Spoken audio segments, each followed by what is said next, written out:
विद्या विनयेन शोभते, संचित ज्ञान आणि विनयशीलतेचा सुरेख संगम म्हणजेच नागपूर विद्यापीठाच्या पहिल्या महिला कुलगुरू ज्ञान तपस्वी डॉक्टर मनाली मकरंद क्षीरसागर. 33 वर्षांची अखंड ज्ञानसाधना, सातत्य आणि जिद्द यातून घडलेला हा प्रवास आहे. हिंदी मराठी साहित्याचे अभ्यासक व निष्काम साहित्य सेवक श्री माणिकराव बैतुले यांची कन्या मीरा पुढे डॉक्टर मनाली क्षीरसागर म्हणून शैक्षणिक विश्वात उजळली. नागपूरच्या प्रोफेसर कॉलनीत संस्कारात वाढलेली मीरा अभ्यास, वक्तृत्व आणि क्रीडा क्षेत्रात सतत अव्वल ठरली. मात्र अवघ्या 16व्या वर्षी वडिलांचे छत्र हरपले. त्या क्षणी पुस्तकांनाच आधार बनवत तिने ठरवले, साहित्यव्रती वडिलांना खरी श्रद्धांजली म्हणजेच स्वतः ज्ञानतपस्वी होणे. निरोगी व संस्कारक्षम बालपण जगलेल्या मीरा यांनी अवघ्या 20व्या वर्षी नागपूरचे उच्च विद्या विभूषित श्री मकरंद क्षीरसागर यांच्याशी प्रेमविवाह केला. मात्र त्या केवळ सौ मनाली क्षीरसागर इतक्यावर थांबल्या नाहीत. पतीच्या शब्दांत सांगायचे तर त्या घरातील सरकारच झाल्या. मुलगी नसलेल्या क्षीरसागर कुटुंबात लाडकी सून, कर्तव्यदक्ष पत्नी, जिवलग वहिनी आणि प्रेमळ आई या सर्व भूमिका त्यांनी प्रेम, समंजसपणा आणि कर्तव्य निष्ठेने निभावल्या. अनेक वर्षानंतरही त्यांच्या स्वभावात किंचितही बदल नाही असे पती मकरंद व धीर दीपक अभिमानाने सांगतात. 1992 पासून दिसणारी शिस्त, वेळेचे काटेकोर पालन व सत्यनिष्ठ स्वभाव, कौटुंबिक व शैक्षणिक आयुष्यातील उत्कृष्ट समतोल यामुळेच त्यांना प्रेमाने दिलेली सरकार ही हाक पूर्णतः सार्थ ठरते.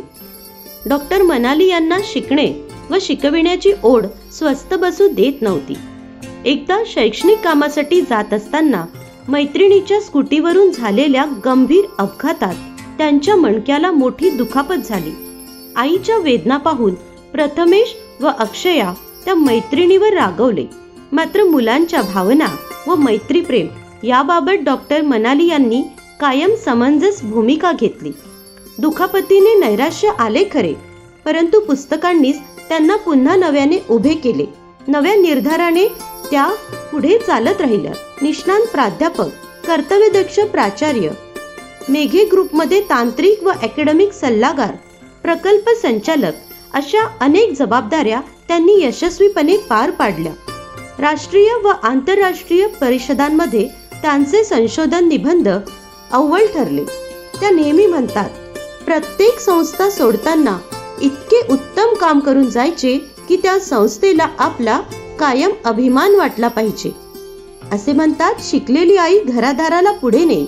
याचे जिवंत उदाहरण म्हणजे डॉक्टर मनाली क्षीरसागर, ज्यांची मुलगी अक्षया, मुलगा प्रथमेश, सून साक्षी आणि जावई ओंकार हे चौघेही आपापल्या फर्ममध्ये यशस्वी विधिज्ञ आहेत. शैक्षणिक व कौटुंबिक अशा सर्व आघाड्या समर्थपणे सांभाळणाऱ्या डॉक्टर मनाली मॅडम आता कुटुंबातील एका नव्या भूमिकेसाठीही सज्ज होत्या. घरात नव्या सुनेच्या स्वागताची लगीनघाई सुरू होती. अशाच काळात क्षीरसागर कुटुंबाला आनंद वार्ता मिळाली. थेट लोकभवनातून आमंत्रण आले आणि डॉक्टर मनाली क्षीरसागर यांची राष्ट्रसंत तुकडोजी महाराज नागपूर विद्यापीठाच्या कुलगुरू म्हणून नियुक्ती जाहीर झाली होती. संपूर्ण कुटुंब आनंदाश्रूने न्हावून निघाले. मॅडम सांगतात, माझ्या धाकट्या धीराला आमोदला तर इतका आमोद झाला की 2 दिवस तो माझ्यासमोर येऊच शकला नाही. घरातील सूत्रे आता लाडक्या सुनेच्या हाती प्रेमाने सोपवून विद्यापीठाची धुरा स्वतःकडे घेण्यासाठी डॉक्टर मनाली क्षीरसागर सज्ज झाल्या होत्या. तारीख होती 3 डिसेंबर 2025. तब्बल 102 वर्षानंतर संगणक तंत्रज्ञान, मार्केटिंग, व्यवस्थापन व अर्थशास्त्राच्या गाढ्या अभ्यासक असलेल्या डॉक्टर मनाली क्षीरसागर राष्ट्रसंत तुकडोजी महाराज नागपूर विद्यापीठाच्या पहिल्या नियमित महिला कुलगुरू ठरल्या.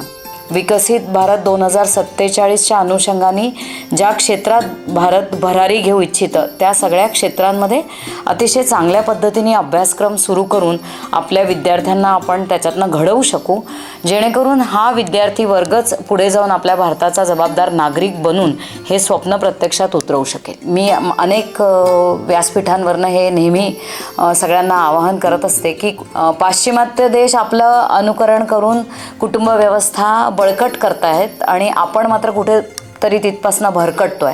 तर मला असं वाटतं की आपण सगळ्यांनी मिळून प्रयत्न केला तर पुन्हा गौरवशाली समाज आपण निर्माण करूच शकतो. आदरणीय मॅडम, राष्ट्रसंत तुकडोजी महाराज यांना अपेक्षित असलेली महिलोन्नतीचे आपण प्रतीक आहात आणि म्हणूनच आदरणीय कुलगुरू डॉक्टर मनाली क्षीरसागर आपला व आपल्या दैदिप्यमान शैक्षणिक कारकिर्दीचा शिवपरिवाराला तसेच राष्ट्रसंत तुकडोजी महाराज नागपूर विद्यापीठाच्या प्राचार्य फोरमला सार्थ अभिमान आहे.